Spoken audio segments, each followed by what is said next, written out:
So, Jacob Fearnley, a big welcome to Control the Controllables. How you doing? Yeah, good. Thank you. Thanks for having me. It's a pleasure to be here. Well, it's an honour, it's a pleasure. The one of the latest top 100 ATP players, the holy grail of tennis. You know, we hear people talking about this top 100, this amazing thing. So, how does it feel? It's been a whirlwind 6 months, huh? Yeah, no, it's obviously it's a little bit surreal still. I think it hasn't really sunk in, to be honest. But yeah, no, it's a really cool thing to be able to say, and that's going to be with me forever. So yeah, very grateful that was able to crack the top 100, and yeah, it's been a great 6 months. A lot of new experiences, a lot of exciting experiences. No, so it's been amazing. Yeah.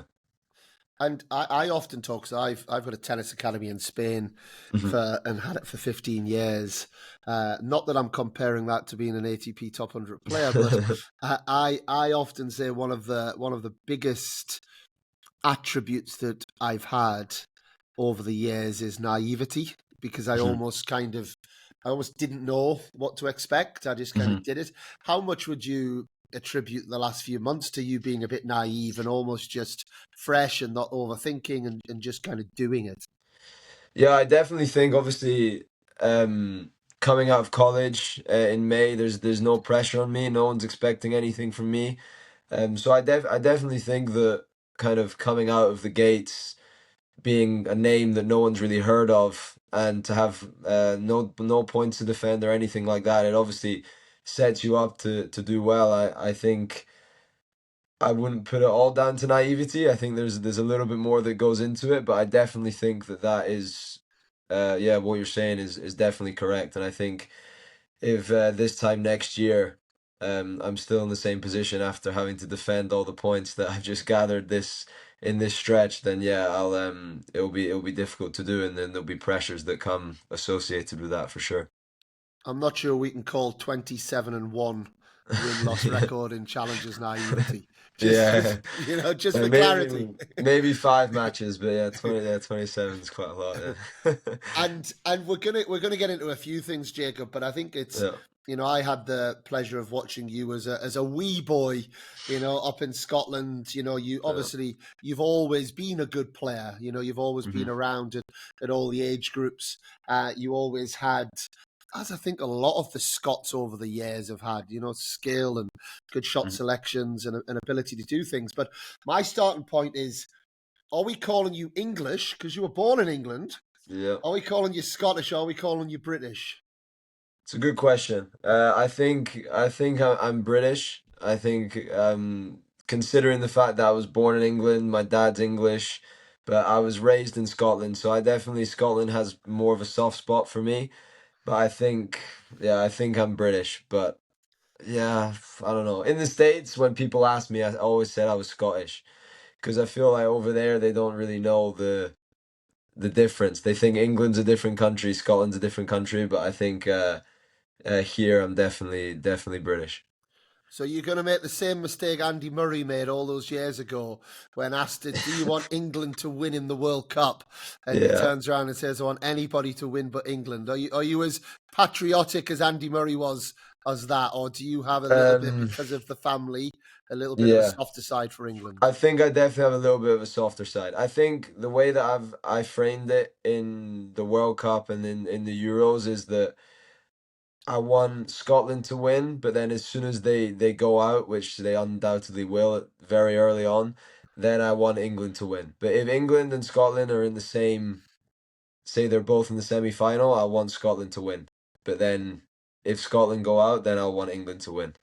It's very wise words, because that Yeah. stuck with Andy for, I think, 12 years. He Yeah. took 12 years of abuse until the only way then to get out of that abuse is to lose a Wimbledon final and then start Yeah. crying on Ryan, national yeah. TV to get out of it. So you started off better. But what I want to Yeah. ask you, and as I just said there off air, I've kind of fallen into hundreds of conversations now with so many incredible people in this sport. Hmm. And and the thing that I always love to know is everyone has their own story and their own context and their own reason that they got into the sport, and it kind of gets in our blood, right? It's a Yeah. sort of sport that whether we like it or not, we're stuck with it. You know, Hmm. we love it, we hate it, but it's in there. Where did that start for you, and how did that start for you?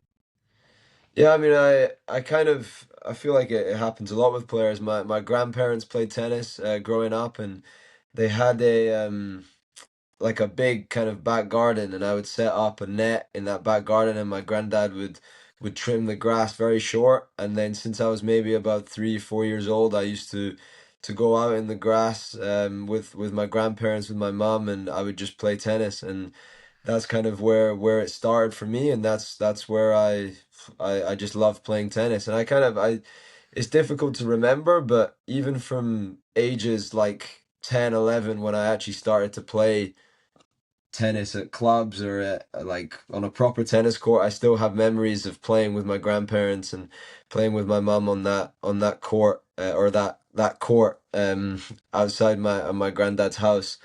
So I think, yeah, I have very, very happy memories there. And yeah, I think my grandparents were, especially my granddad, were huge influences for me to play tennis, and I definitely thank them a lot for that, for sure. And are they still around to see you do what you're doing now? No, unfortunately, they're not. My grand died when it was January 2018, and then my granddad died just right before I went to college. So no, 2019, my grand died, and then my granddad died 6 months later. And, So they kind of, yeah, didn't get to see, unfortunately, but yeah. and what would they think of this last 6 months? Yeah, I mean, I think yeah, they would be very proud of me for sure. I think I often think about it, and I often talk to my mom about it, and she says, yeah, how proud they would have been of me, and I know they would. I mean, they were always proud of me. I think I couldn't do anything wrong in their eyes, and I'm sure I'm sure with the success that I've had lately, they would be extremely proud. And yeah, obviously, I wish that they were here to see it, but no, it's been I owe a lot of this success to them for sure.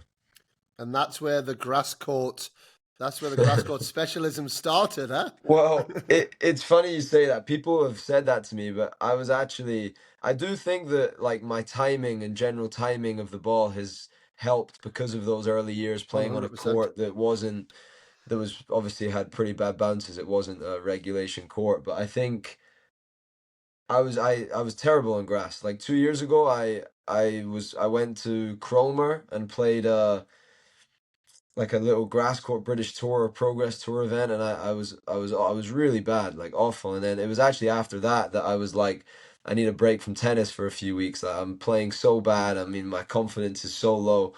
So it was actually grass court tennis that just kind of sent me over the edge a little bit. And then obviously I came back this year, and kind of things were a little bit different, and I actually quite like grass courts now, funnily enough. But yeah, definitely not a surface that I enjoyed playing on, for sure. But Wimbledon, Wimbledon grass courts and Cromer grass courts. I'm not sure we're talking about the It's same court surface there either. it's a bit of a leveler, I think. I think like there'd be a lot of people. I think if you put Novak on a chrome or grass court, I think you'd have some issues as well. I think we'd have a few players taking a few weeks off. You know? Yeah, that's for sure. Yeah, no, it's a good point. It must be said. Yeah, good point. But in terms of that, it is interesting because I always think so. So my son plays tennis actually, so he's 13, and I remember when he was young, we used to have this like fireplace, and he'd be hitting a ball off the fireplace and be bouncing around, and Yeah. he'd be like picking it up, and he would be learning all these different skills. Uh-huh. And as a parent, I had this thing of like, kids shouldn't be hitting tennis balls probably in the lounge.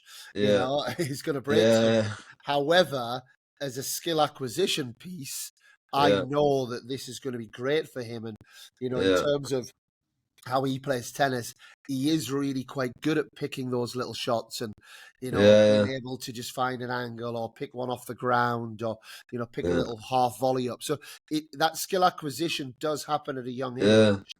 And if you go back to that time in terms of, because I knew you as you're 2001, aren't you? 2001, yeah. Yeah, so you were one of the better 2001s, I believe, from quite a young age. Yeah. Alongside Mhm. Jack Draper and Tom Yeah. Matusevic, I saw Yeah. these guys. What was your, I guess, development journey in terms of how much you were playing, how much time you spent on skill acquisition, how much time you spent taking it really seriously? Because I guess we're in a world now, Jacob, where 11 and 12-year-olds, we see it all the time now on Instagram, and we see Yeah. it's become a bit obsessive, Hmm. and people are almost got little mini professional tennis players at age 10, 11, Yeah. and Yeah. that's become the norm. And that's probably driven as well from the management companies, which I don't like. And there's a Yeah. few reasons I don't like it. You're not that old, but go back to you being 11 or 12. What was your kind of development journey like at that time? Yeah, it definitely wasn't anything like I agree with what you're saying. I think it definitely has become, I see it a lot even just in clubs and everything. I do think that I see 11, 12-year-olds like, yeah, almost playing like little professionals. I agree, and for me it was never anything like that. And I think my mum did a very good job of kind of staying out of it a little bit. Like she wasn't going to be one of those controlling parents that kind of made me practice all the time. Like she wanted me to play for the enjoyment, and I did. And yeah, I think when I was 11 or 12, like I was practicing like a decent amount. I'd just gone to Merkiston. I went to that academy and started playing with some older players, which I think helped my development a lot.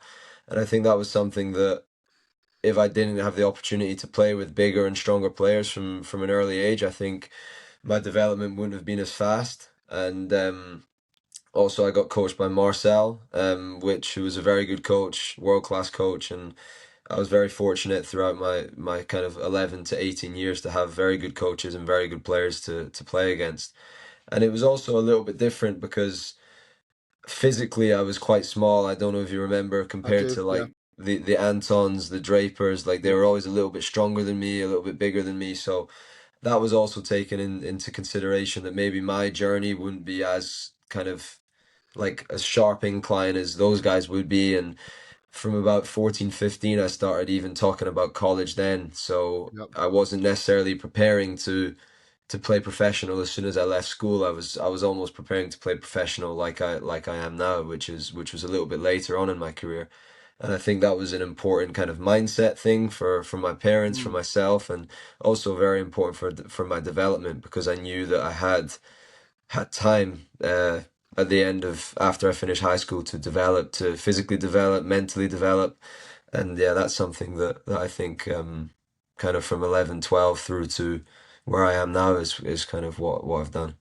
So that was a conscious plan, was it? That you Mhm. were, and that was driven by Marcel, driven by your parents. How was that driven? No, not Marcel. It was kind of driven more after that. It was driven by myself, my parents. I mean, I started hearing about college maybe when I was 15. I came down to a national camp actually at the National Centre, and Alistair Gray had just done his Yeah, freshman year at TCU, and I remember he approached me, and like I was seeing the way that those guys were playing, like Alistair. I was like, wow, this guy's at college, like I'm nowhere near it. And considering I was like 15, and these guys were grown men, going, and I was like, I think this is the route that I need to go. Just because I was still very undersized, and just honestly just didn't really believe that I was able to mhm, go pro. So and my parents were always supportive of the fact that everyone has different paths, and I firmly believe that. And I never compared myself to say Jack, who was obviously going to be, he went like this, and what he's done is amazing. And that was never going to be me, and I definitely knew that from a pretty early age. So it was a conscious decision, and it wasn't a decision that I was kind of, oh, like I have to go to college. I was like, yeah, I get to go to college, and it's going to be amazing for my tennis and for me as a person. what I find brilliant about that is it seems like such a level-headed approach, Yeah. and which as human beings we're not great at level-headed actually Hmm. in Yeah. general, and, and Yeah. and certainly in the tennis world we're not, and Yeah. we kind of get told, right, that, and I'm sure we'll get on to two bigger names even that I know you've had wins over. I'll leave that for you Yeah. listening to work that out in the next 20 minutes or so. But was there this kind of Was one of your parents a real driving force who was really pushing?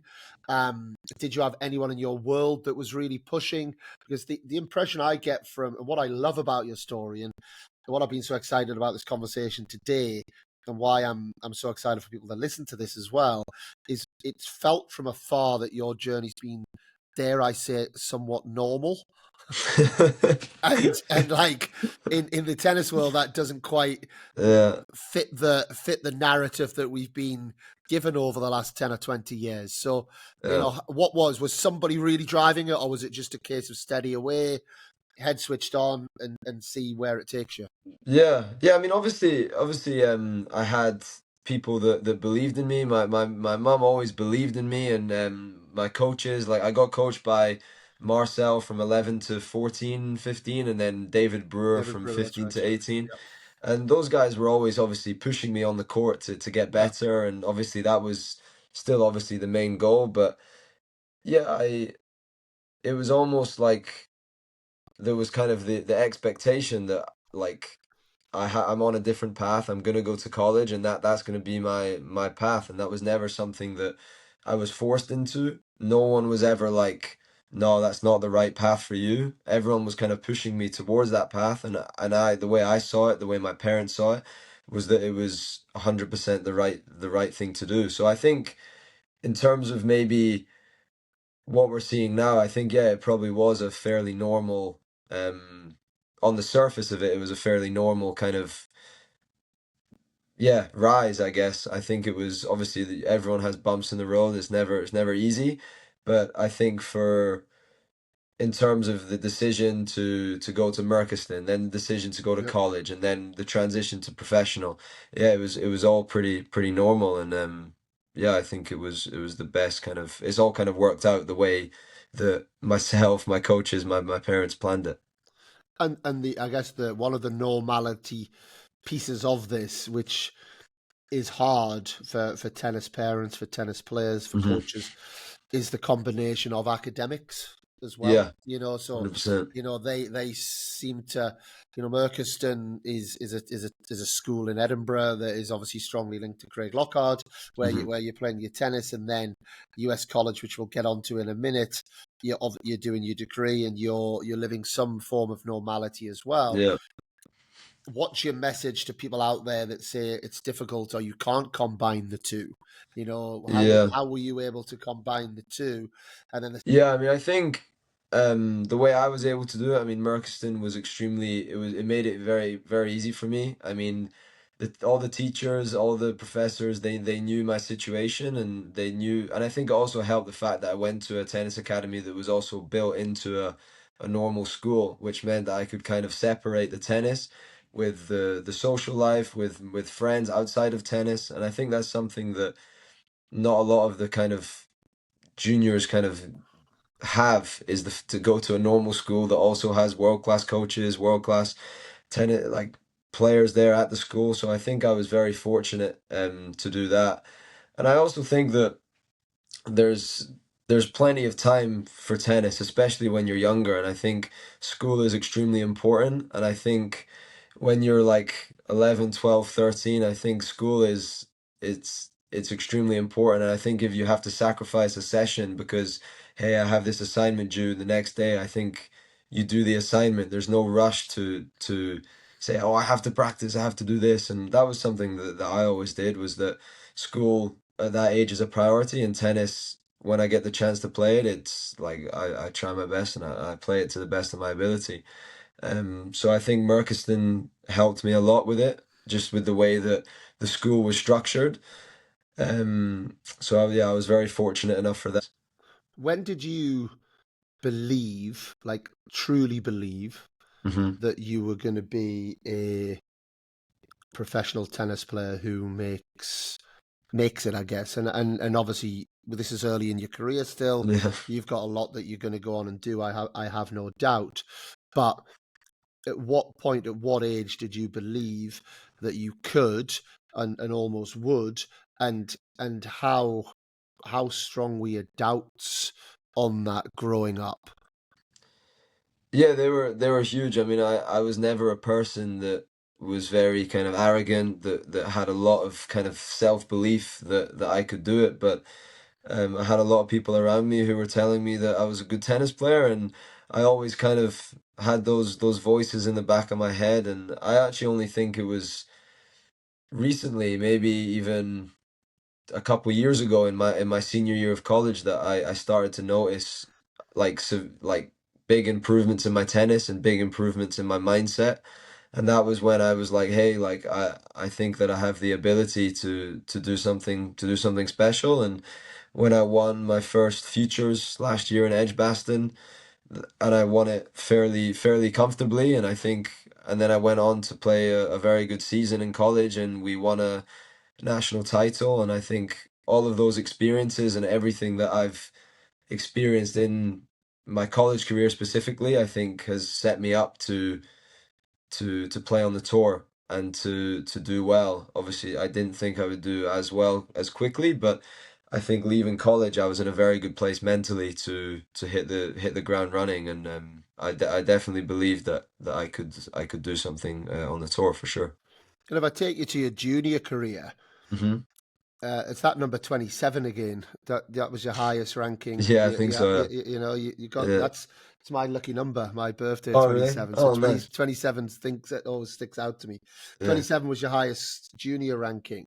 But the thing that sticks out for me, and if I just stay along the same path of this belief, it's like you had a win over a certain Carlos Alcaraz Yeah. in the final, I believe, of a grade two, maybe In in Spain, yeah, Spain, grade two in Spain. 7-6 in the third set. Yeah. Yeah.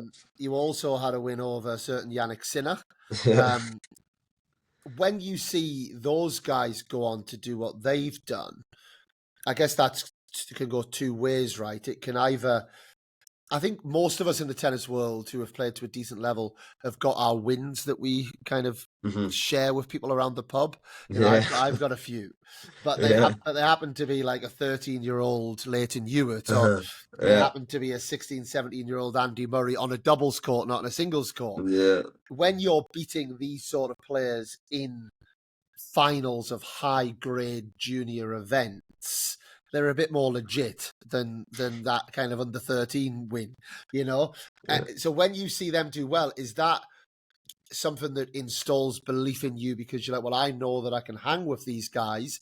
It can have the alternative effect of like, bloody hell, what's happened to me? Yeah. Look at them. Like, which way is that gone? And give us a little insight into playing a younger Carlos Alcaraz and younger Yannick Sinner as well, because I know Well, people would love to hear that.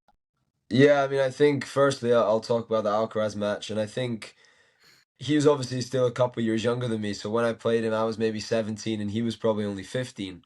And it was very clear that the guy was going to be special. I won 7-6 in the third, 14-12. And I think actually the match is on YouTube. The quality's terrible, but it was a very good match. And The quality of the match or the quality of the video? the quality of the video, Okay. sorry. The match was pretty good, I thought. For Yeah. a junior event, I thought it was very good level. And he honestly plays the same way, just now obviously he hits the ball bigger, he makes less mistakes, but he was still trying to do the same stuff. So even when I'm watching him now, I still like remember kind of some things, same technique, everything. And Ferrero was watching him. He was a 15-year-old kid showing up with five people to a junior event, and I was like, "Who's this kid? Like, this guy's gonna be obviously this guy's gonna be doing something on the tour very special very soon." And obviously, yeah, it's cool to say that I could beat him, but I think, um, yeah, and obviously, I don't think like, oh, like because I beat him then that now I can beat him. Obviously, that would be like naive, I think, a little bit to think that, but um, it gives me motivation for sure, because I mean I see the way like how quickly Alcaraz improved. Um, and I don't see why I couldn't do the same thing, but it kind of goes back to what I was saying earlier. He's on a different path. I'm on a different path, and hopefully at the end of the path we meet. Obviously, I have to do some very good things for that to happen. But no, yeah, he was a very special player, and in terms of Sinner, it was a bit different because at that time, I think. if I spoke to my coach who was with me at the time, I don't think they would ever say that he would be anywhere close to what he is doing now, because he was making so many mistakes. Like, he was a skinny kid. Like, I didn't even think. I mean, the way that he was playing was impressive, because he was not leaving the baseline, and he was just timing the ball, and he was trying to hit the ball as hard as he could.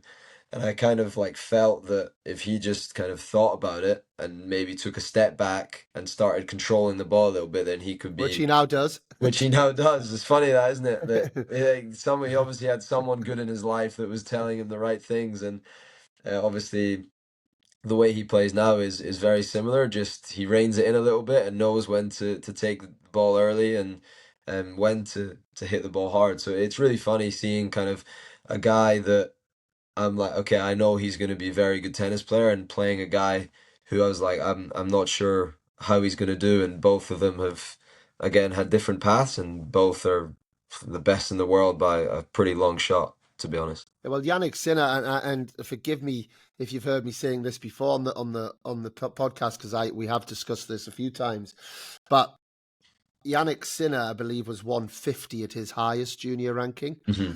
Yet he played juniors. It wasn't Yeah, like he played it properly. Like I had a yeah, couple of kids from the academy that had beat him in the juniors, and it's very abnormal. I think it's something like the number ones in the world over the last however many years have always either been a junior Grand Slam winner, or they've been kind of that ilk. Obviously, Rafa didn't really play juniors, or Alcaraz didn't play so much juniors either. But like, he genuinely was on the ITF junior circuit, yeah, and the one for me with Sinner, I was in Tunisia, and this was I still am mind blown by this. And he played Luke Johnson in the first round. I was with Evan Hoyt, and and I was scouting, and Luke Johnson was 5-2 up in the third, and Sinner came back and won 5 in the third. So then Evan played him in the second round, and I've still got my scouting notes, yeah. and it was like, no, we just get at his forehand. Evan was a player that came forward. He's got a lovely backhand, he said, but we just don't give him too many opportunities there. We serve a lot of forehand body, come forward on the forehand. The forehand's erratic. There's lots of errors. And I remember Evan beating him like 3-4. And it was a match I didn't even think of. Like, it wasn't like, I wasn't watching that match going, oh, this kid's great. Yeah. 2 weeks later, he won his first challenger, and he finished that year 70 in the world. So, like, it happened in like literally a 2 or 3 week period. Like, he went from that Tunisian tournament literally to, I believe he was playing main draw and winning a round in Rome 3 months later. And it was like, It's whoa, amazing. Yeah, it was just, we don't really see that in our sport, right? yeah, But again, what I love about his story is there's somewhat normality of his upbringing. He yeah, talks, he won Australian Open this year, and he talked about thanking his parents for just giving him a normal upbringing and allowing him to have choice, and all of these things. And I just want to get these stories out far and wide, because I do think we have a big problem in our sport that there's the perception is you can only be a tennis player if you act like a crazy, crazy person as a parent and do all of these crazy things and have like management companies, and you have all of these bits. yeah. So I'm trying to get these stories out, and to move to another person who has got a story that you're basically following in the footsteps, right? Cameron Norrie. There's the Scottish roots. I know that his are a little bit more far fetched than yours. He was a decent junior, but not the best. Went to TCU, did the TCU journey. Obviously, he's gone on the tours, made it to being a top 10 player in the world, won Masters 1000 events. How big of an influence has kind of that journey been for you in terms of the path has been trodden for you to kind of go in those? I know you're different people, but it's in front of you, right? You've been able to see it, and then you've kind of flowed along with that as well. Yeah, it's a good question. I think I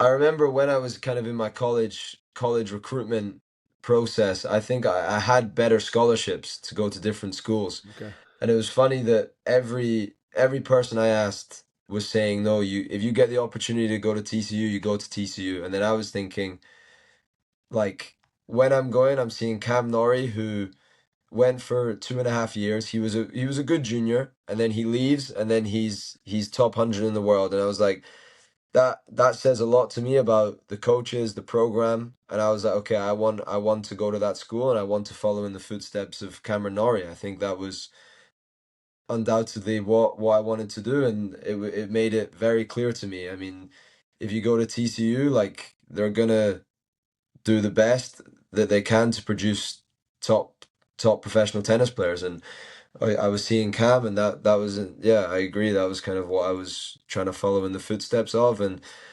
I've, over the years at my TCU, kind of 5 years, he was there quite a lot. I was able to practice with him. I was able to practice with him when he was maybe 80, 90 in the world, and then I was able to practice with him when he was at his top, like top 10, 15 in the world, because he usually came before the US Open swing.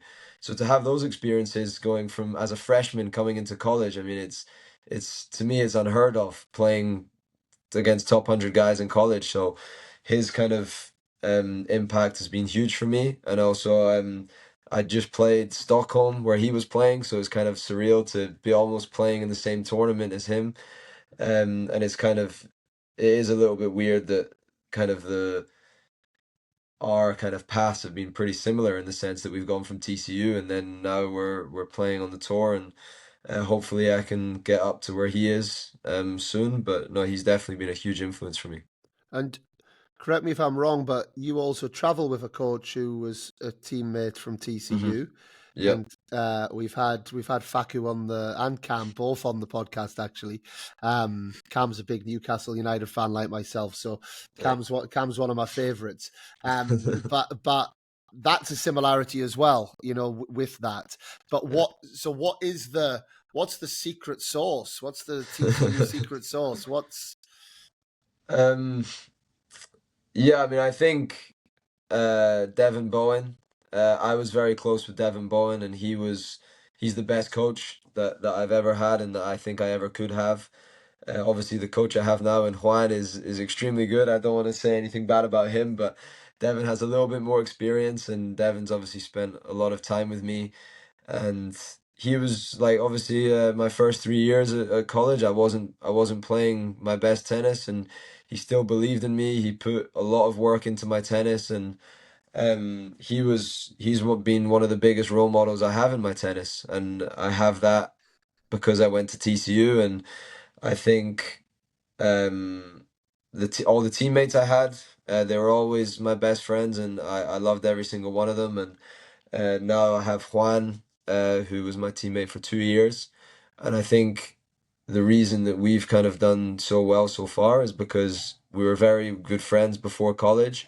And and he was also a very good tennis player. And it makes the traveling easier, having your best friend who's also your coach, traveling with you. It makes all that process a lot easier. And I think Cam would probably say a very similar thing. And also having that connection between Devin, who I still want to be involved in my tennis forever, and Juan, who was also coached by Devin, and then myself, who is now being coached by both. I think it's a extremely valuable thing to have, is that we're kind of a triangle, and we all know Devin knows the best about my tennis, and now he can pass it on to Juan because they already have that relationship, and I already have that relationship with Juan. And I think it's something that it's difficult to replicate, but if you can, I think it's extremely beneficial. And I think obviously Cam showed that first, and I've learned from that, and that's kind of why we've done the things that I've done. what makes Devon so good? Because I have heard that by multiple people. I think first and foremost is his work ethic. He'll do anything for your tennis. He'll, whether it's outside of the court, on the court. I would always stay late after practice, and I know he had other things to do in his life, and he would always stay with me. He would always work with me, and I think it's just the belief that he has, and I think it's like he had so much belief in me, even when I was even thinking to myself like, why do you believe in me so much?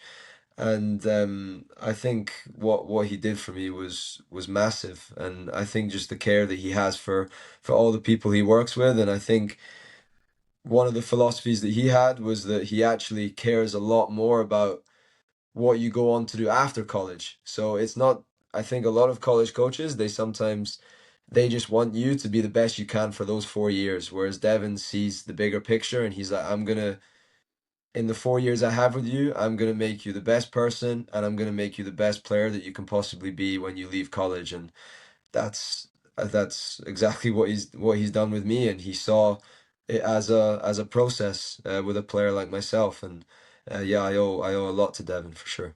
Do you think you would be a top 100 player if you didn't go to college? Absolutely not. Not even. I don't know if I would still be playing tennis, to be honest with you. Yeah, I think Why? it's as simple Why? as that. I just I was physically really underdeveloped. I don't come from a lot of money. It would have been very difficult to travel. I love Scotland, but it's just not a place that I think you can thrive as a tennis player, and you can get the best out of your tennis career. And I think what I was able to get in college, you get nice weather, you're playing with your best friends, you're playing with world class players, you get world class coaches, and I don't think I would have got anything close to that if I went on the tour. And even the fact that I had the thought of going to college. I think if you're going to be a professional tennis player, you have to be all in.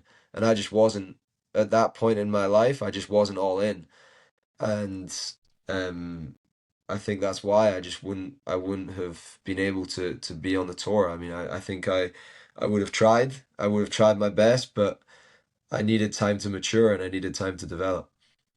It's I talk to a lot of parents and players as a director of a tennis academy, as Hmm. you can imagine, and I've been massively pushing college tennis for we've been 15 years now, Soto Tennis Academy.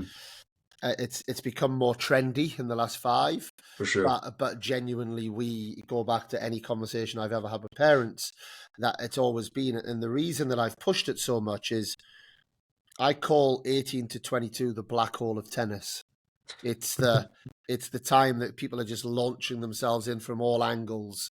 Ran Yeah. out of money, lost my marbles, can't do it, lost belief. You know, the stories are limitless, and unless you're almost a generational talent or you're someone I've always said this, unless you're making regular futures finals at age 17, 18, then you should go to college. You know, and yet you're proving that you're already a top 300, 350, 250 player. College is absolutely the place to go. And I I had that experience myself. And even now at age 44, I've had all of these experiences in tennis, and I've been very lucky as a coach to be involved in a couple of Grand Slam wins, had some really special moments, Davis Cup coach for Ireland in a big tie against Norway, like different things. But when I go back to NCAA Final Four in Georgia against Georgia in my freshman year, losing 4-3 because a player has a full body cramp in front of 5,000 people.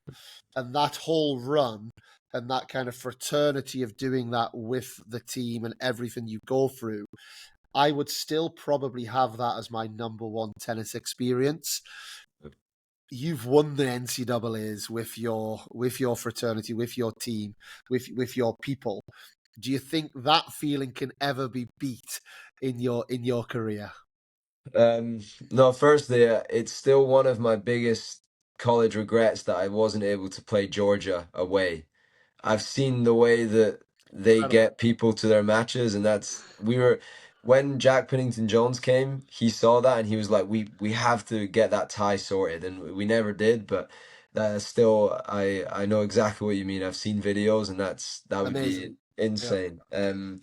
But no, yeah, I don't see how I could ever replicate that kind of scenario. It's actually a bit of a strange one for me because I actually lost my match and I actually Right. played, Okay. and that was one of the only matches that I lost that year, and I played terrible. I didn't think I gave my best, and So it was kind of weird because I was disappointed in myself, but we'd just done something that was historic for the program.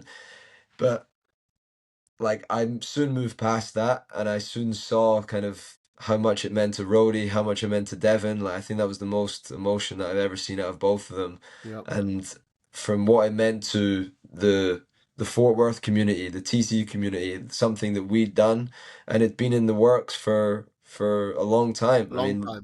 a long time. I mean, Raditi has been building that program since 2010 for a moment like that, and to be a part of that is something that is immensely special to me and something that I will never forget. And I think it is something that this, like, even when I played Djokovic on center court, the highlight of this year is 100% winning NCAAs, and I think that will be, unless something crazy happens in my life, I think that will still be at the top of my list. And yeah, just super grateful that I was able to have those opportunities because, like I said, I don't think I would have that opportunity unless I went to college tennis for sure, and and and TCU. and and that and that high of that, I've taken you now into your relatively short-lived pro career. I was following you in Nottingham at the Challenger, and I was actually following the match with Paul Job, and I think you were.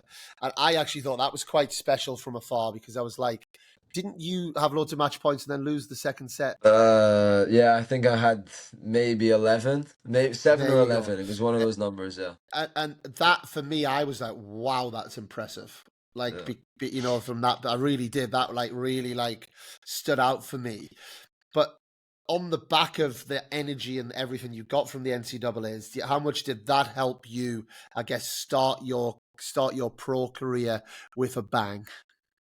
Yeah, 100%. I mean, I went into that tournament with a whole load of energy, a whole load of positive energy. I mean, to have the year that we had, and um I think that was one of the best kind of 5 months of my life. I mean, the memories I have from those 5 months was amazing, and it definitely, like you said, it kind of gave me the energy that I needed to pull off a week that I did. And um, yeah, I 100% agree with what you're saying, and I think I actually, it's funny. Don't know if we should say this, but I went to as soon as I was done, we went to Vegas for 3 or 4 days, and we had kind of Nice. a huge, like, I kind of celebrated. It was Luke Swan's birthday kind of surprise, and that was amazing. And I think it was having those experiences, going to Vegas for the first time, winning NCAA's. It was all just an extremely happy time for me, Yep. and I was doing it with my best friends as well. So I think going into to the post college life, which is often very difficult for some people, kind of having 5 years in college, almost a little bit of a fantasy land, and then going out on the tour and playing on your own. I think it was I couldn't have asked for a better start for sure. Well, I'll share with you my end of college. So my, it wasn't like yours. I tell you that right Yeah, now. So yeah. my fact, we made, I think, Sweet 16 three times and Final Four one. And the first 2 years we were probably favourites or in and around favourites to win. So we were very good.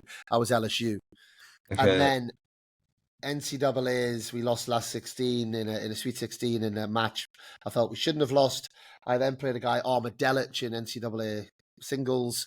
Um, he was very good. Armadelic ended up being maybe top 20 in the world. Lost a tight match. Went back. Got drunk with my coach for the first time, just to put it out there. I then went actually and did an extra few months in college. I didn't know where I was going to train, so my first actual tournament was January in Glasgow, and it was David Lloyd Glasgow, and I played qualifying on carpet courts, and I was on the far court where the only people you could watch was from the window in the lounge. So I didn't have a coach, didn't have anyone with me, and I remember just being on that far court thinking, "Oh my god, it was freezing." I was like, "What am I doing?" Like I was so used to everyone just shouting at me, "Go Tigers!" And Yeah. I was like, "What is this? Is dead? Like what? How do people do this?" And then I played doubles, and I played against a 17-year-old in doubles. And I've always fancied myself as a bit of a decent doubles player. And I played this 17-year-old who was unbelievable. I was like, this guy's so good. And we ended up losing a tight doubles match. And I walked off the court, and the coach said to me, from an LTA coach or somebody said, "Don't worry about that, Dan. That kid who you just played is going to be serious." And it was Thomas Burditch. Wow. But I just had this, like, I genuinely did, just depression for 3 or 4 months of like, what Yeah. am I doing? This is terrible. I'm Yeah. just going from like cold indoor center to cold indoor center. No one gives a shit about me. I'm completely on my own. What am I doing? Like, get me back to like my team. Like, so Yeah. it is a hard, and I guess the transition you made, like, absolute hats off to you, because I guess you've made that transition now to the point where you can kind of have a team around you, and you've kind of jumped through those stages so quickly and so incredibly impressively.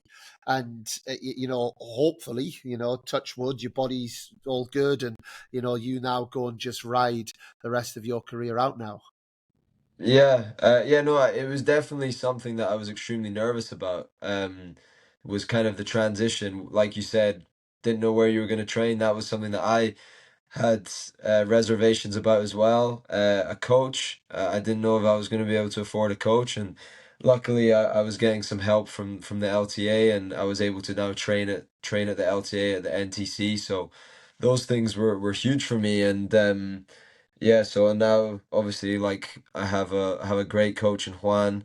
I have great people around me. I use the S&C at NTC, so I've been very fortunate coming out of college to have the kind of all the worries that I had have kind of gone to bed, and they went to bed pretty quickly. And I think that was partly due, obviously, to kind of what I was doing kind of before college, like when I won Edgbaston and when I Yep. won Luxembourg, and then obviously still had a good season in college, and then obviously winning Nottingham. I think all those things kind of helped with those kind of progressions. And yeah, hopefully on to bigger and better things. I know that it's only going to get more difficult as you go up levels. I just kind of exposed myself to some higher ATP events, and I definitely noticed a step up. So yeah, but hopefully I can keep going. And one of the ones I'd love to just jump in about as well is Mark Hilton. And Mm. Mark's a very good friend of mine. But if I go back again to my time, I'm like basically 20 years older than you. When I came out of college, one of the first tournaments I played, I made final of no, I won a futures, won the singles and doubles in a futures, and then went and made a couple of finals of challengers and doubles. And the head of men's tennis at the time, his words to me were, "Oh, Dan, you're still playing tennis? I haven't seen you for years. Where have you been?" Yeah, That's how college was viewed 20 years ago. yeah, Mark Hilton is kind of a liaison, right? They've put him in that position mhm, where obviously he was working with Andy Murray, Dan Evans, many players over the years, and has a wealth of experience.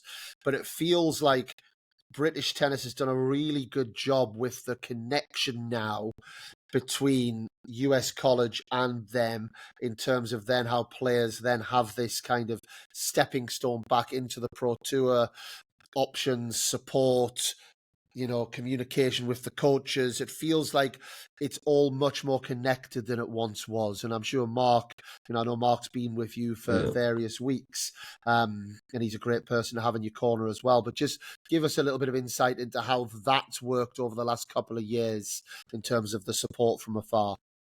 Yeah, I mean, it's been amazing. Yeah, I think what you said is spot on. I think the way they may have viewed it is that obviously you have your Jack Drapers, your Antons at the time, and I think they were thinking, like, around that age group, where's all our other best players? And they were all in college. Like I was in college, Jack Pennington Jones just went to college, Toby Samuel, Johannes Monday. There was so many British guys, like Oliver Tarvet now, he's playing amazing tennis, and I think that people saw that and were like, hold on, I mean, this is a legitimate kind of path. And I think they were seeing a lot of people that maybe were coming out of juniors that maybe weren't ready to go pro, and then college was a legitimate path. And I think the support that Mark has showed me, and even the LTA as a whole, has been huge. Mark came out to national indoors. He came out to TCU to watch us train once or twice. He came to NCAAs 2 or 3 times to see us, which was massive. And also, one of the S&C coaches came out to see me and Jack this year, which again just highlights the support. And I think for me, it gave me belief that I was gonna have support coming out of college, and that it was actually a system that people back, and the LTA are getting behind, because at the end of the day, the LTA is the kind of the federation there. That's what people keep leaving college care the most about, is how they view it. And I think it also gives a lot of comfort to players that maybe feel a little bit of pressure to go professional, and now they know that it's a legitimate path that the LTA is supporting. So I think it's massive for college tennis and massive for British tennis players as a whole. A little quiz question for you. See what your Yeah. knowledge is like on college and pro. hmm What's been the average number of male singles main draw players in the Grand Slams in 2024 that played in college? So 128 draws. What 128. 128? How many of those on average in each of the Grand Slams this year have been college tennis players? I'm gonna say in doubles or just singles, Singles, well, because there's doubles there's as a well. lot of there's a A lot of lot. doubles, but singles 14. Okay, so it's higher. So Oh, this wow. year it's been about 19 on average. I think there was a Wow. 21, there was a 21, 19, 18, 20, something like that. So in and around 19, 20. So Wow. in doubles, 44. Yeah. Now in women's, it's now 6 or 7 singles, which it Yeah. never was any. It was maybe one, Yeah. but it's Yeah. now 6 or 7, and I think doubles about 20, 25. But now when we're talking about a legitimate pathway, US college is the most successful nation, if it was a nation, Yeah. in men's tennis. There's more college players in main draws of slams than any other country in the world now. It's So amazing. Yeah. so that the facts and figures are there, right? Now it's Yeah. like it's always been there a bit more than people realize. Even in my time, there was always 5 or 6 or 7. You'd have some. But now it's going to be interesting. NIL, we're Yeah. not going to jump into that because I'm conscious of your time. But like the Yeah. way that college is going, it just is. Whether we like it, we don't like it, it doesn't matter. That is an absolute pathway that people need to be looking at. And at the same time, I do worry that now that more and more people know, it could burst a little bit in terms of not every single college is the right place to go either, right? So it's you That's can what I was end gonna say. you can end up in the wrong places, and that's Yeah. you can't just kind of tar that brush across the board.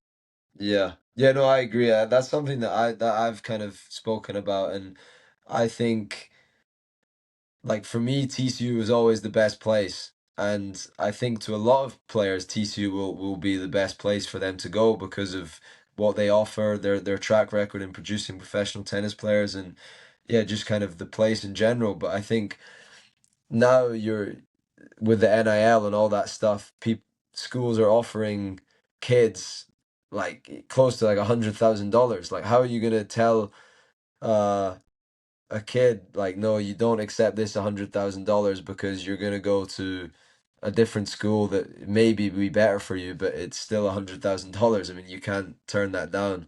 So I think that's definitely something that's gonna change, and is gonna have an impact on some people. But I think that as a whole, I mean, you said it, 19 in Grand Slams is unbelievable, and I only see that getting more, to be honest, Yep. as the future goes. I mean, college tennis is amazing. I've heard that Raditi at TCU is not going to do the NIL. He's not going to go I down that route. I don't think that they're planning to go as high as other schools for sure. I mean, I don't really know the details, but I would be surprised if they did, to be honest. But I think, to be honest, I think that they shouldn't need to. I think that people should still go there even without getting money. That's the way I view it, and I stick by it. People think longer term. I Yeah. want to get into just the future, but I can't have you on without taking you to Centre Court Wimbledon. You know, like it's and you're playing against the 24-time Grand Slam champion, Novak Djokovic. You know, the player that we've all seen on our screens. I'm sure you've grown up. I mean, his career's been going, 17, 18 years. So he's just been absolutely at the top of the game for that long. Talk us through the night before. You're lying in bed and you're thinking, right, what do I expect here? You know, how were you able to process that? How were you able to handle that? And obviously then come out and play some really good tennis, go to 4 sets. Yeah, tell us about that time. Yeah, it's a good one. I remember I barely slept that night. I was super nervous. I think the what was going through my head was is like what have I like what is he gonna do that I haven't experienced yet in my tennis career? Like why has he won 24 Grand Slams? Like what is he gonna do to me that's just gonna make me look stupid on the court? And that was what I was nervous about, was just basically being too nervous to play, letting the nerves get better of me, or just getting completely beat off the court. And it wasn't really actually until I walked on court that I actually started to settle down a little bit. And I looked up in the box and I saw my friends, I saw my family. I had like 50% of my teammates there in the box. I had my girlfriend, my family. And that was kind of when I started to relax, and I was like, I'm here now. Let's just enjoy it. And opportunities like this don't come around too often. So it was an amazing experience, but he's definitely got a lot of aura about him. He makes you feel his presence, even from getting there in the morning of the match. He makes you feel, he makes himself known, and as How, he should. how, how, Just how? honestly doing nothing. I mean, you just see him walking around, and he just has that kind of presence about him, like the way he warms up. He makes you wait a little bit before you go on court. Yeah, just everything. He's just, I mean, as he should, and he's also a 24-time Grand Slam champion. If that doesn't hold some weight, and it doesn't make me, who's kind of playing my first Grand Slam singles, feel something, then I'm in the wrong sport. I mean, it was definitely a surreal and somewhat scary experience, but what an amazing experience, and one of the best of my life for sure. Did you ever believe you could win that match at any point? It's some people have asked me that, and it's interesting because I definitely believed I got it to five, but it's again that how many times have we seen Djokovic be down in or like go to five against someone he should be beating, or be even down a break or match points, and he always seems to find a way to win. And that was kind of what I was thinking, is that even if I get to five, he's gonna do something that's just gonna, unless I play ridiculous, he's gonna do something that's gonna end up with him being the victor. So I think it was tough to say that I was gonna win, but I definitely believe that I could have got to five. And obviously, playing a fifth set, you never know what's going to happen. The crowd would have definitely been behind me. But it's a difficult one to say that I believed I could win. I don't think I ever Yeah. felt that. Yeah. The bit for me on that's the most impressive is your run since then. Firstly, I don't know what you've got against French people, just beating all those, beating all those. I don't have any French family, so I'm not Yeah, nothing that's good. against me. But the Yeah. French can't be too happy about you, and taking over from Andy Murray, who used to also beat the hell out of them all as well. But we've seen so many Brits over the years have their moment at Wimbledon, you know, and have their close loss on centre court, and the next thing you know, they're off waving and doing whatever they're doing some commercial and becoming a Yeah. commentator, whatever. I'm not dissing anyone for that, you know, at all. But I've for a long time I've always had. Try and word this right, because I've had an issue with Wimbledon, and I don't mean that with an issue with Wimbledon. I mean, I'm not necessarily a believer that Wimbledon is good for British tennis. Hmm. It's the best event in the world. It's amazing. It's Yeah. incredible. I love everything about it. But I think for a long time there was a culture of British tennis players that almost set themselves a ceiling to get the wild card into Wimbledon, and that was kind of Hmm. their career. And I was one of them, right? You know, that was very much how it was. Whereas the new crop You know, you kind of new guys on the block. There seems to be one, and I said this to Jack when I spoke to him. There seems to be you all seem to be behind each other, and there's a lovely feeling which I Hmm. love a lot from afar. But secondly, it also feels like you're all going out there and earning your own careers, not just relying on the wild cards and the paydays and the Hmm. funding, but going and having proper careers out there.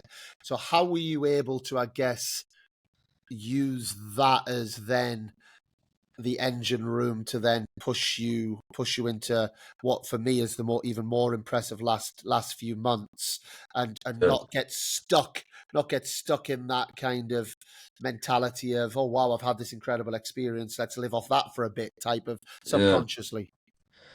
I honestly think it's kind of what you're saying. I didn't want people to think that I was a kind of just someone who just shows up for the grass season. I wanted to kind of prove that I could play at that level. And I also think that playing Novak on that center court and playing good tennis actually gave me a lot of confidence as Yeah, well. And I was like, okay, yeah, let's go do something with it, you know. I mean, I've just finished college. I had an kind of an experience that doesn't happen often. Like let's use it. And I'm now sitting at around, I think I was maybe 250 after that. And let's yeah, let's go do something with it, and let's try and get to the US Open, and let's start trying to play challengers and doing well in challengers. And that was kind of what I was thinking. And I left to Newport about 5 days after I played on centre court at Wimbledon, so I didn't have any time to kind of relish in the moment. I was straight on to the next, and I'd be lying if I said that Newport tournament was difficult, because obviously going from Wimbledon, not really having a lot of time to kind of soak it in, it was tough for me. But then I actually played a very bad match against Lee too, who actually is an incredible player, and he played great. But and then that also kind of snapped me into gear. I was like, okay, I need to improve here. And Wimbledon's gone, grass season is gone. There's still a long year ahead, and let's get after it. you snapped it back by qualifying and making semifinals in Chicago, winning Lincoln, Yeah, winning Rennes, winning Orleans, yeah. uh, qualifying and making last 16 in Stockholm. So it's been a decent snapback.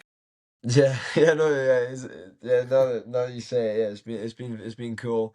Definitely not what I expected, but I've been very, very happy with the way that I've kind of, yeah, like you said, like the attitude that I've had towards it. And I'm doing a lot of stuff to kind of try and stay in the present. And that's kind of, I think it's extremely important, because our minds naturally live in the past and in the future, and it's very easy to fall in that path. And that's something that I'm trying not to do. It's a lot easier said than done, but I think I owe a lot of that to the success that I've had over the last, or since Wimbledon. Uh, And yeah. and are you a goal setter? You know, as you're looking forward now, going at the 25, you strike me as someone who is very much in the present and process driven and Mhm. those things. But do you find it beneficial to set goals, outcome goals, or are you just staying on your track and seeing it where you takes you? If you are, what are you looking for the next 12 months going into 2025? Um, Definitely more process driven. I think setting, obviously for me right now, a goal that I have is to try and stay top 100. I think that's a goal, to try and be main draw of Australia. But it's a tricky one, because for me, I feel, say my goal in after Lincoln was to be top 100, and then I end up being 115, then to me it's almost perceived as a failure, because I Yeah. haven't met my goal. But if you actually set the goal aside and look, I'm 115 in the world, 6 months out of college, it's incredible. Like, give yourself a little pat on the back. Yeah, I feel like it can get a little bit dangerous to set too many ranking goals like that, because if you don't make it, you'll perceive it as a failure. And I don't think that's good for myself, and good for me mentally. So that's why I try and stay away from that, and just kind of take match by match. Obviously, I have a lot of things that I'm working on in my game. It's never perfect. And yeah, I'm taking it match by match and enjoying every moment. And I feel extremely blessed and grateful to be in the situation I'm in, and I'm just kind of riding it and enjoying it while I can. Can you win a Grand Slam? I hope so. I mean, I don't see why not. I don't think that I'll be doing it anytime soon, but I think at some point in the future, if I continue to improve and to enjoy tennis and get better, I definitely don't see why not. But I know that it's something that a lot of people have tried and come very close, and it's extremely difficult to do. But obviously, that's the goal of every tennis player, and it's definitely something that's on my mind. But if it doesn't happen, it doesn't happen. And but obviously, that's what I'm working towards, and that's kind of every tournament I play. That should be the end goal. But it's kind of one that's not necessarily in sight, but it's something you always kind of keep at the back of your mind for sure. And before we move, Jacob, into we have a tradition at Control the Controllables. We do a little quick fire round to finish. Hmm. How big is the influence of Sir Andy Murray and I guess the Murray family, right? We talk a lot about, 2012 when he won his first Grand Slam, 2013 Wimbledon, 2016 Wimbledon, and again winning his second Olympic gold, being part of the British, or not just a part, the major part of winning the Davis Cup, and what that legacy is, right? So when Hmm. he did that, you were, I guess, you were 11 years old. How how big of an influence has he been, either externally or in person, on your career and an inspiration, and for young Scottish tennis players, and certainly yourself moving forward? Yeah, I think you said it. I mean, he's the best, in my opinion. He's the best sportsman that Britain has ever produced. I think I agree. what he's been able to do, um, playing in an era with Federer, Nadal, Djokovic, the best three kind of sportsmen that our sport's ever seen, and to compete the way he did against those, win Grand Slams, win two gold medals. It's incredible. And as a Scottish boy growing up, I have a lot of memories watching him on my sofa and thinking that that's who I want to be.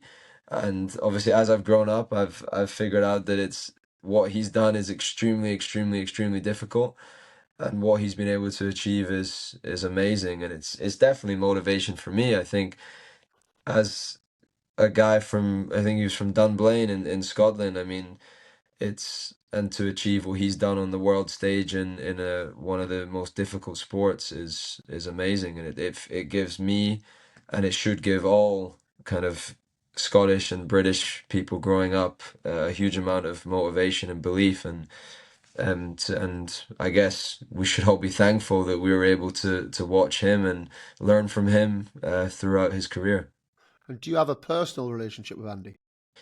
I actually don't. I met with him for the first time. We had a coffee before Stockholm. I was asked a lot of questions in interviews and stuff about like how like what's your relation. I kept having to say I don't have one. So it was important. Obviously, I have kind of in my head I have one because I feel like I know him, Yeah. even though I don't, because I've watched him so much. He shouted at you like he shouted at all of Yeah, us. yeah, exactly. So, but I felt that it was important, and obviously, because I was traveling a bit with Hiltz, Mark Hilton, he Yeah. was able to kind of set up, and we had coffee, and it was great to talk to him. I mean, in a brief kind of hour and 15-minute chat, I learned so much about him and so much about his tennis career. And yeah, he's an amazing human for sure. And as far as I can see, he's working on his golf swing. Yeah, I think He's, that's what he's focusing on. That's what, you know, yeah. we see it on Instagram every week, and he's obviously been a dad to four. But at what Yeah. point do we see a little Murray Fearnley combination? We get these superstar coaches that come in and do a few weeks, but surely Yeah. that's got to be something on the cards in the future. Yeah, it's a tough one. I think as of right now, I think I'm extremely happy in my coaching situation. But obviously, if Andy Murray wants to give me some tips and wants to help me out, I mean, I would be very, very stupid not to say yes and to listen and to take everything what he says extremely seriously. And I think anyone you kind of speak to, I think I was speaking to Liam Brody about this. He said he was like Jeremy Shardy, I think lives in It London, does, and yeah. he came and did like a little bit of work, and he said that even in those kind of short sessions, like he learned so much from a guy who was maybe top 20 in the world. I mean, imagine what you can learn from Andy Murray. I mean, to have the experiences that he's had, to play at the level he's played, and to play against the players he's played, I think all of those experiences are extremely valuable for every tennis player. So I hopefully I get the opportunity to learn from Andy Murray. That would be amazing. You've been a star, mate. Like it's very. I leave this conversation before we're about to do the quick fire, but I leave this conversation feeling like you are what I thought you were, and it's funny That's because good. you make these perceptions, right? And yes, I've come into contact with you, but I'm a tennis coach. I once played a bit of tennis, but I'm also a big tennis fan. I love Mhm. tennis. And your story to me has been fascinating. And I have followed very closely, and I think the biggest compliment I can give you, Jacob, is how well you come across. And it's not surprising for me to see that you've had this. What I think the point I'm trying to make is I think you've allowed this success to happen by the way that your mindset and the way that you have seemed to be living your life. And I have no doubt that you'll allow the rest of the successes to come, because I think one of the biggest abilities we have as human beings is to get in our own way. And we often get in our own way and don't Yeah, allow these successes to happen. So to have the opportunity to chat to you has been really special. I know everyone listening will take so much from this, and a big thank you for you giving your yeah. time, speaking so openly, and all the best for the rest of this year and moving into 2025.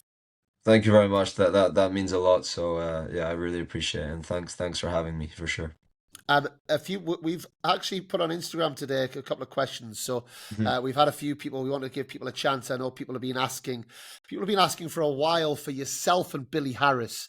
I used to coach Billy, and Yeah. trying to get Billy on the podcast is like trying to get blood out of a stone. Um, but we will get him on at some point. We got one question here um, from Dom.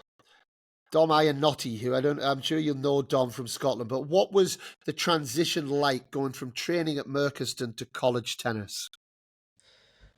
A lot louder in college tennis, a lot more intense. I think a lot more group oriented. Um, and yeah, I think overall just a little bit tougher. And also, I think it's important to add that I went from training in a cold tennis center in Craiglockhart to a Texas summer, which is north of 40 degrees sometimes. So I think it's important to add that the training going from there to TCU was a little bit difficult and definitely an adjustment I had to make. But yeah, I mean the sessions were amazing, for sure. George Hudson has asked, and you've kind of answered this, but are you surprised at the speed things have happened? Definitely yes, surprised. I think the thing I was most surprised about was the win of Nottingham right after college. I think once kind of that win happened, I was like, okay, maybe I can do something. I've won my first challenger, and I can kind of use that confidence to try and Nottingham's also like an ATP Tour event as well. yeah, As it's well, strong. it's It's not just a strong. challenger. Yeah. Yeah, it's strong, and obviously winning it on the grass, I still felt I had a lot of things to prove on other surfaces, and then I think from there I kind of just kept momentum going, and but definitely not what we had planned. Me and Juan and Devin after I left college for sure. And a question here from Harry. During tennis matches, does your mind go to interesting places whilst playing, or does it stay locked in the whole time? If it does, what sort of things do you think about on court in important matches? Um, Yeah, it's a good one. I mean, often I have a song in my head that I'm singing. Don't know what song it is, but I'll be definitely repeating the lyrics of a song. If I'm playing on a bigger court, I see something in the crowd, I'll be thinking about that. Sometimes I'll be thinking about what I had for lunch. If something kind of stuck out to me that day, or like little things will pop in my head. But I think um if you watch my matches recently, I'm doing a lot of breathing and stuff to try and get those thoughts out of my head and actually start focusing on the match itself. So my mind goes a lot of places, but it's something that I'm working on to try and avoid as much as possible. Obviously, the mind it's impossible to control, and it will think what it wants to think, but I'm trying to control it as the best I can. Quick fire round. Be as Hmm. quick as you want. You can go Yep. boom, boom, boom, or interestingly, Yeah. Andy Murray was like, I've got 30 minutes to chat, Dan. And we were an hour and 30 into the chat. And I said, right, quick fire round, Andy. And Yeah. it took him 25 minutes to get through this. So, do what you need to Okay. do. Yeah. What does control the controllables mean to you? Well, I would say so. Control. It's a good question. I was going to say you control the things you can control, and then and then I was like, I can do better than that. I think as a tennis player, I think when you're playing on the court, there's you often don't know what to expect. Like from your opponent, you don't know how they're gonna play. You don't know what they're gonna be on the day. You don't even know how you're gonna wake up. But there's a number of things that you can control as part of being a tennis player. That's getting your rackets ready the night before, getting your clothes ready set the day before, making sure that you're getting to practice 5 minutes before warm up, or getting an hour before your practice so that you can warm up, getting your drinks ready, getting your grips ready. To me, that they're all things that are within your control and have a humongous impact on your tennis, because at the end of the day, I think that tennis, the difference between me now and me being higher ranked, it's a very small margin. And I think that those little things, they add up over time. And to me, controlling the things that you physically can control are extremely important. And I think it starts from the basic of getting your bag ready the night before, getting your drinks ready, getting your clothes ready, um, getting to practice, yeah, early, warming up to the best of your ability, giving 100% on the court. That's always something that you control. You can't control whether you win, but you can control if you give 100%, and if you give 100%, that it will definitely help you win for sure. Very good. What's one thing that people wrongly assume about you? I don't know. I don't necessarily know so much about now, but I remember a lot of people used to think I was a very nice guy, and I didn't really have that kind of edge about me. Um, and it's funny because I still don't really think I have that edge about me. But there was a little podcast that Elliot Spizziri, I don't know if you know him, he's Yeah. a tennis player, and he said that he thinks that I have like a bit of an edge about me, a bit of a chip on my shoulder, and I never really thought that I had that. But apparently, obviously, some people think I do. So that was pretty cool to hear, and I think but other than that, I don't really know what people wrongly assume about me. Um, yeah, I mean, maybe, I mean, That you're Scottish? um, yeah, maybe that I'm Scottish. Yeah, I mean, I definitely lost that. I lost my accent a little bit when I went to college for sure. So I think some people find that a bit interesting.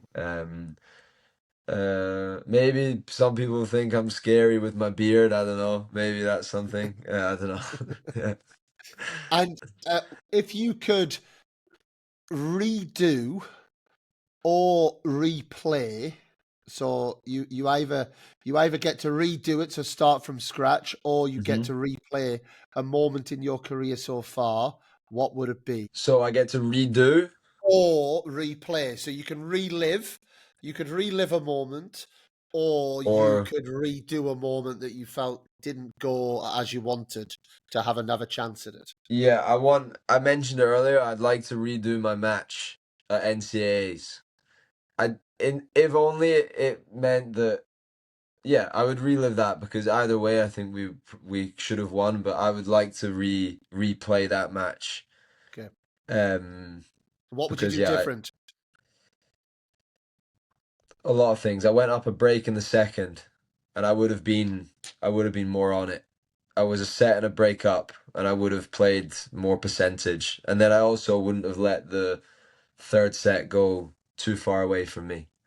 It's funny, I'm still getting abuse for it. So Louis Maxted just beat the guy, and Okay. the guy I played went like undefeated on the year, and Louis beat him 4 in the third, and Devin is already making comments on the Instagram like or on Twitter, like, sorry Jake, like someone had to get a job done like with this.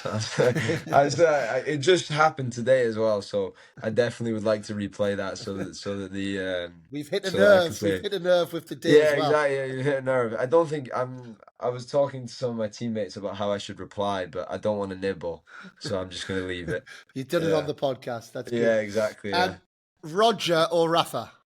Rafa. Serena Yeah, or Venus? Serena. Andy Yeah, or Jamie? Andy. Carlos or Yannick? Carlos. Medical timeout or not? Should you have medical timeouts or not? Yes, I think so.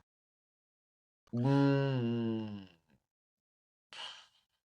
It's tough because I actually used one in my last match and it helped me a lot. But if it's the other way around, it doesn't. It annoys me. I think you should just do it in changeover. I think if you can see the physio multiple times and do it in the changeover, and that's deemed good, then I think you should do it then. What's one rule change you would have in tennis? It I think is. one rule that I would actually change is that, and I think it's a pretty controversial one, is that considering I've been playing some tournaments now with the shot clock, Yeah. the timing, I think that there should be some kind of discretion on it. And with the obviously there was some stuff that happened in Shanghai, I think with Tiafo, and obviously they're going to be very on it now. But I mean, I remember I played a 35 shot rally, and I was like cooked. And then I was bouncing the ball at 5 seconds. I was still panting, and then I was about to separate and then I got called for a time violation. And I'm just thinking, like, come on, you got to read the room, I think, a little bit there. But it's a very difficult job. But I think that's probably the only one minor thing that I would That's recently comment in on. the last 2 or 3 weeks. They've Yeah, almost yeah, taken the discretion out, right? exactly. They've Yeah, actually there's no said discretion. it's Yeah. objective. Yeah, It is what that's it why. is, That's and why it's that automatic.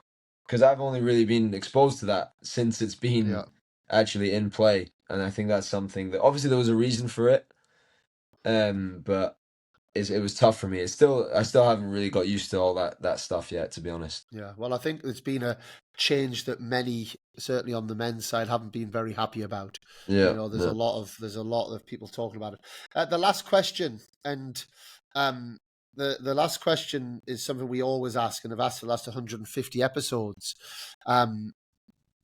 Who should our next guest be on Control the Controllables? Before you answer it, Hmm. what we do ask for guests is that they help them come on. So Okay. somebody said Donald Trump, but they haven't quite produced Donald Trump yet. Andy Yeah. Murray said Daniil Medvedev, and Andy, if you're listening, you still haven't produced with Daniil Medvedev either. Okay. So it's Yeah. someone that you feel you can get to come on, pass the baton. I mean, has like Draper's been on? Jack's been on, yeah. Trying to think of one that would be interesting. Like, I think it would be interesting to have like my coach, like Devin. I think would be a very cool one, but I don't know if that would necessarily appeal to the fans. But I think, like, obviously, I think his having his perspective on things is very cool. Kyle Edmund. Do you know what? Kyle is one that we haven't actually had. Okay, I'll go Kyle Edmund. Kyle, I'm going to Yeah. hold you accountable to both of them because that would be great Okay. to get Devon on as well. Yeah, no, I'll talk to Yeah, Devin. yeah. Devin Bowen will be my first answer. Yeah. So Yeah. Devon and Kyle, would love to get them on. Jacob, You're a star, mate. Thank you. Yeah, all the very best the next few weeks, and Thank you. yeah, I hope we're going to be catching up in person in a few weeks in Australia as well. But Yeah, from on behalf of everyone at Control the Controllables, well done on a brilliant year, and thank you. yeah, keep riding the wave. Thank you very much. I really appreciate it. Now, my guess is this is going to be one of our top downloaded episodes because that was good. That was really good. It's not often that we get a chance to speak to someone who's freshly into the top 100 in the world, but also someone who just so easily shared and gave us insights and talked about his career. And what a delightful young man. And I think that's going to hit home with everyone. And I was thinking about it. I was thinking, like, what is it that I've taken from it? And the word normal came to my mind. And then I thought, you know what? I think normal's insulting, and I don't think it is normal that someone has the success in a sport like tennis, yet keeps the humility so strongly. So I would more say it's about he's got his head on his shoulders. He's got things together. There's clearly a great perspective that he has, and not just now, but also from a very young age. And I think that perspective and those people, clearly lots of great people around him over the last 10, 15 years. But it's not only kept him in the sport, which is half the battle, but it's also allowed him to now thrive when the time has come for him to. He hasn't compared himself to a Jack Draper. He could have easily felt a bit sorry for himself and gone down that route, but he hasn't. He's kept it and understood it's his journey. And we all have our own journeys, and we all have our own routes that we go. And tennis, I talk all the time about this. Tennis is a vehicle, and there's many different roads to take, and sometimes those roads join back up, and sometimes those roads go in different directions. But it gives everyone an opportunity to live life to the fullest. It gives everyone the opportunity to have these experiences that now Jake Fearnley is having and has had the last few months. And I love that he shared those stories and showed that this upbringing can happen. And you can imagine him, sitting at school just with his mates, and they're now he's then a few weeks later on court with Novak Djokovic. And I think sometimes those images don't go hand in hand. And certainly as an academy owner at Soto Tennis Academy, I fear that it's getting worse because we're seeing parents now that are picking things up from social media. We're seeing management companies that are taking players on from a much younger age. And I believe it's breeding this entitlement and privilege. It's breeding this expectation that coaches should do this and academies should do that, and their child should have this and needs that because they've seen someone on Instagram doing it. But ultimately, let's get back to the basics. It's a sport. It's hitting a fluffy yellow ball over a net in between some white lines, and that's why we do it. And even I spoke at the start of this podcast about Rafael Nadal and his comment that he made in Malaga. I just want to be known as a good person from a small town in Mallorca.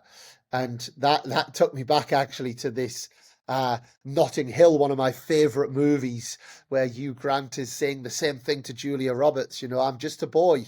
I'm just a boy asking for you to love me. And it's I think it's very important that we're able to delve into why it is that we play the sport. Playing tennis, having fun, getting better, having friends, and maybe that those waters have been dirtied a little bit with some of the things that I see.